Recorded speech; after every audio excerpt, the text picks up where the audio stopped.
ಶತ್ರು ಪೀಡಿತನ ಪ್ರಾರ್ಥನೆ. ಬಿಡಿಸೆನ್ನನು ಪ್ರಭು ಕೆಡುಕರಿಂದ, ಕಾಪಾಡೆನ್ನನು ಹಿಂಸಕರಿಂದ. ಕೇಡನ್ನು ಕಲ್ಪಿಸುತ್ತಾರವರು ಮನದೊಳು, ಕಲಹವೆಬ್ಬಿಸುತ್ತಾರೆ ಯಾವಾಗಲೂ. ಅವರ ನಾಲಿಗೆಯು ಸರ್ಪದಂತೆ, ಹಾವಿನ ವಿಷ ಅವರ ತುಟಿ ಹಿಂದೆ. ಪ್ರಭು ತಪ್ಪಿಸೆನ್ನನು ದುಷ್ಟರ ಕೈಯಿಂದ, ಕಾಪಾಡಿ ರಕ್ಷಿಸೆನ್ನನು ಹಿಂಸಕರಿಂದ. ನಾನೆಡುವುದನ್ನೇ ನಿರೀಕ್ಷಿಸುವವರಿಂದ, ಒಡ್ಡಿದರು ಗರ್ವಿಗಳು ಗುಪ್ತವಾಗಿ. ಉರುಲನ್ನು ಪಾಶಗಳನ್ನು ನನಗಾಗಿ, ಬಲೆ ಹಾಸಿದರು ದಾರಿಗೆ ಅಡ್ಡವಾಗಿ. ನೀನೇ ನನ್ನ ದೇವರು ಎಂದೇ ಪ್ರಭುವಿಗೆ, ಕಿವಿಗೊಂಡೆಂದು ಕೇಳಿದೆ ನನ್ನ ವಿಜ್ಞಾಪನೆಗೆ.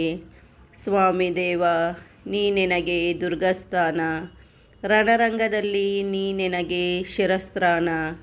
ನೆರವೇರಿಸಬೇಡ ದುರುಳರ ಕೋರಿಕೆಯನ್ನು, ಕೈಗೂಡಿಸಬೇಡ ಪ್ರಭು ಅವರ ಕುಯುಕ್ತಿಯನ್ನು. ನನ್ನನ್ನು ಸುತ್ತುವರೆದಿರುವವರು ತಲೆ ಎತ್ತದಿರಲಿ, ಅವರಾಡುವ ಕೇಡು ಅವರ ತಲೆಯ ಮೇಲೆ ಎರಗಲಿ. ಸುರಿಯಲಿ ಆ ಜನರ ಮೇಲೆ ಉರಿ ಉರಿಯುವ ಬೆಂಕಿ ಕೆಂಡ, ಅವರೆಳದಂತೆ ಸೇರಲಿ ಪಾತಾಳದ ಅಗ್ನಿಕುಂಡ.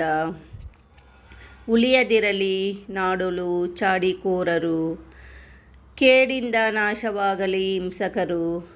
ಪ್ರಭು, ನೀ ದೀನದಲಿತರ ವಕೀಲನೆಂದು ನಾ ಬಲ್ಲೆ, ಬಡವರಿಗೆ ನ್ಯಾಯ ದೊರಕಿಸುವವ ನೀ ಅಲ್ಲವೇ. ಭಜಿಸುವವರು ಸಜ್ಜನರು ನಿನ್ನ ಸಿರಿನಾಮವನ್ನು, ಬಾಳ್ವರು ಸಮಸ್ಕಕರು ಬಿಡದೆ ನಿನ್ನ ಸನ್ನಿಧಿಯನ್ನು.